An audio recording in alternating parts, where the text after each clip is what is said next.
Alright everybody, we're back on the plot summary for Kingdoms of Amalur. Since we last checked in, Luana had woken up from the dead, and she's moving all over the place and messing with people's heads who thought that fate was an actual thing. Everybody has a fate but Luana. So now Luana needs to find out why she doesn't have a fate and how she came back from the dead. And in order to do this, she needs to find Ventrinio, the scientist. She's hot on the trail of this dude, but she's catching a few hiccups. So anyway, she's heading to Emir to talk to Alin, a mysterious lady who keeps popping up everywhere. Thank you for coming all this way. I don't know if you heard that, but it sounds as if General Telera is still here, in exile. Telera is in the cradle of summer, banished from the battlefields of Mel Senshe, until she can atone for her past. According to the Fate Weaver here, she seeks an artifact from Ural Tusk that might break the siege and aid our forces. But she cannot do so alone, for poor Telera is fated never to succeed. That is where you can help. Luana finds the general in exile, and just like Alin said, Telera knows she can't succeed in finding the artifact they need. But with the one who has no fate, she has a chance to become part of the party that does succeed. So she tells Luana all about some gate she can't open in a dungeon full of crazy Niskaru beasts. Sounds like fun.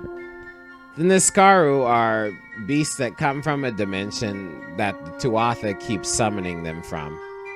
They're really nasty and they don't have hands. They're just walking blades of angry beast. There's nothing else to them. For all my years of research, I've only ever found one clue to this puzzle: when the great voices rise in song. It may refer to the wind stones scattered across the plains. They bear a striking resemblance to the stones of this ruin, but that's simply me grasping at answers. Take this chime. It is said to have been taken from the ruin during its construction many centuries ago. I've tried using it on the windstones with no luck. Luana tries the exact same thing that Telera did, and everything starts working. Sucks to be Telera. Fate is a biatch. I can't believe it. The gate shifted? For all my efforts, you simply appear and make it respond. You've opened one part of the gate, but 4 more remain. Luana finds the rest of the windstones and beats up the beasts. I keep forgetting those guys are gonna come out. Oh, where'd you come from, son?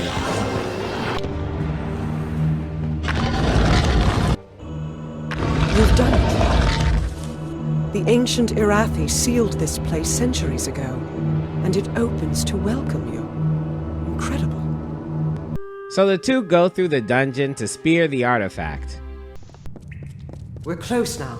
I've heard that the spear is guarded by the Niskaru warrior Azagal. We will learn if it still is.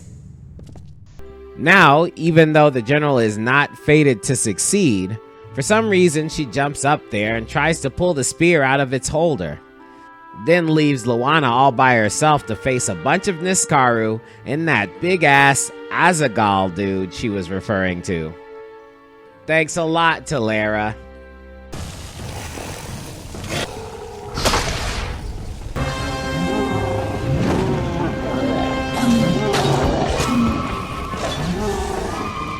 Here we go.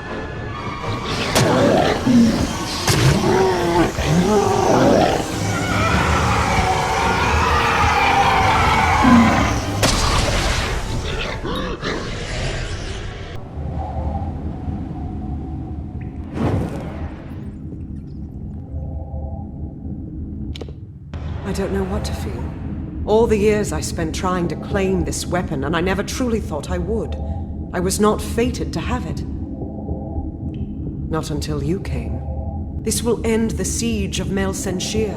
It will bring the death of the Baelor. It will give me my chance for redemption. Baelor?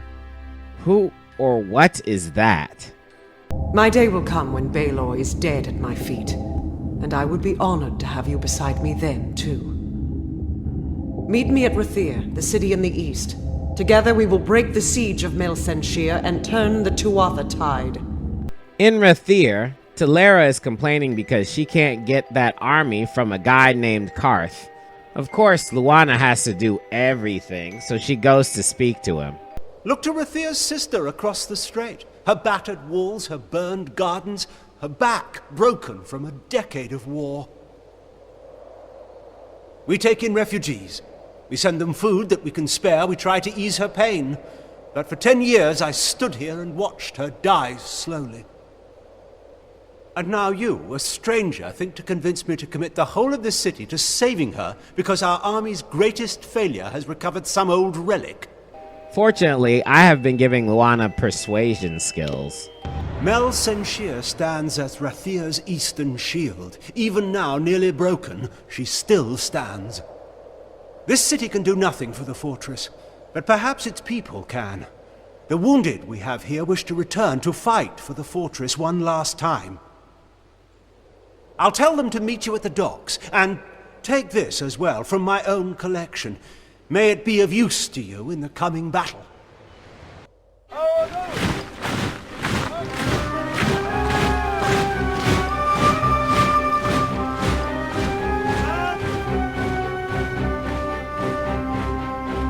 Agarth, you know better than any of us how this will end. Why must we fight a war that you know we will not win? You would still ask that, Telera, after all you've seen. Until I get an answer, Fate Weaver. Until then. Why do we fight? Because there is hope. Because only through battle can we break the chains that fate has forged. Don't you see? We have been given a chance. And though some of us will die, we will die knowing that our lives were finally our own. That we are no longer slaves to the whims of fate. Would you throw it away? Just for fear of another defeat? Not I. I will fight. And if I die knowing that I have made a choice. And this choice, for good or for ill, was my own. I mean, how do all these people even know if they're going against their fate? Whatever. Luana gets to the dock of Mel Senshe finally. She is greeted by Commander O'Wyglin. The great general is back, just like she promised. Another 10 years, and I might have started to doubt. He lays out his plan to deal with the Baelor. Our scouts report that the Tuatha are massing, and in their wake we've seen it. The Niskaru Lord, Baelor, has come for Mel Senshe at last. They expect us to hide behind the walls of Mel Senshe. Instead, we'll rush the field and delay the Baelor's arrival. That leaves the Witch Knight. Malwyn is the commander of the Tuatha forces, and likely the one who has made a pact with the Baelor. You and Telera will be part of an effort to kill him. If we can kill Witch Knight Malwyn, then the Baelor may run rampant in the field, and in the chaos we can rout the Tuatha. It is much to hope for, but that's the plan. By the way, the Warsworn are here, and if you choose to betray them, they will see you and fight. Like this one. Oh, that's true. I forgot.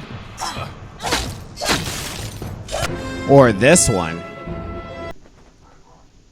Wait, what are you doing here?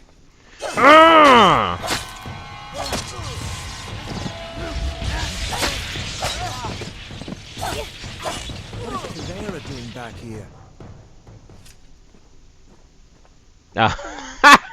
Isn't that the coldest thing you've ever seen? That guy was like, oh, thank God, that bitch's been standing in my standing place all day. When Luana is ready, they activate the plan.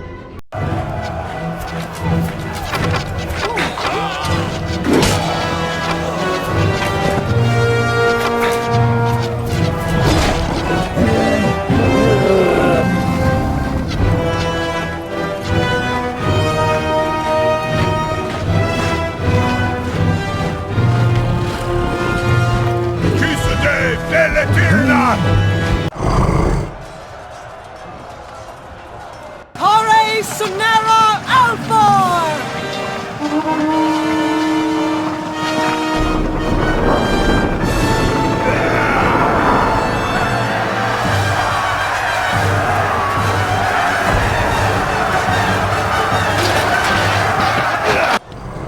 Telera and Luana take two different routes so that they can run into Malwyn.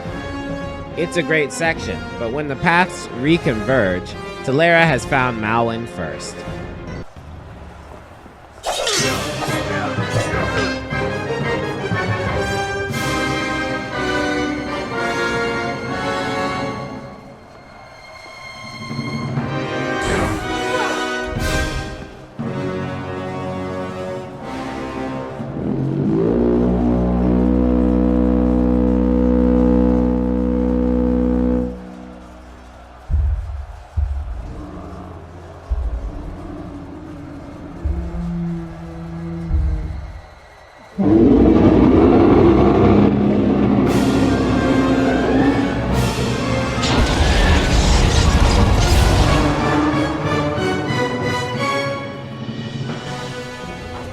Let's go.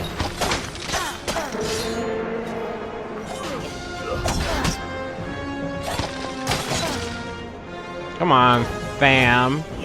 Sit your ass down.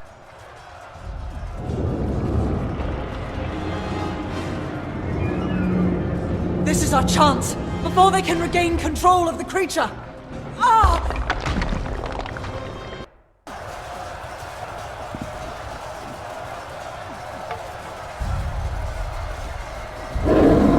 Theoden, guide my hand. For Rathir!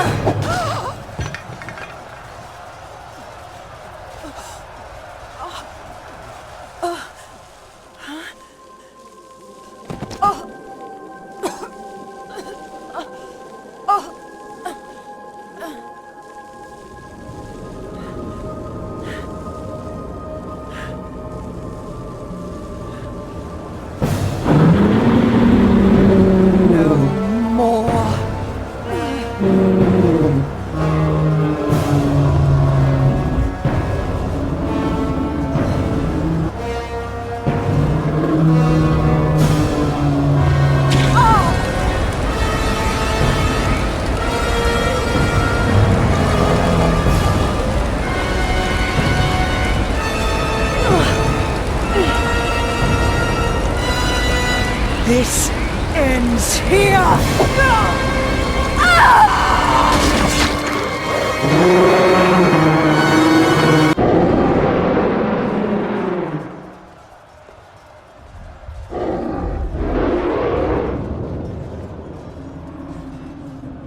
With the Baelor wounded, Luana gives chase throughout Mel Senshe to finish it.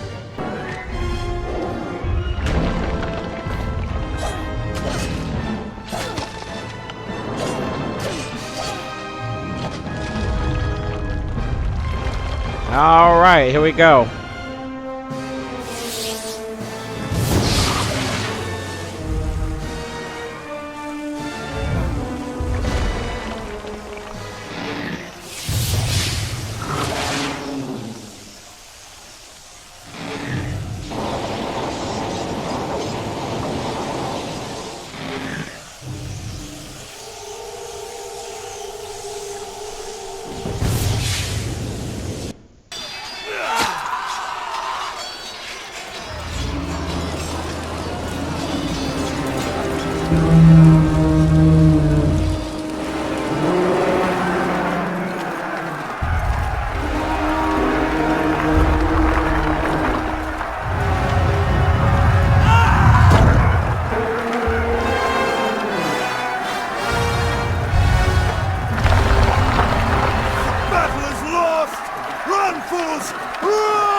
Well, that's as good a place to stop as any.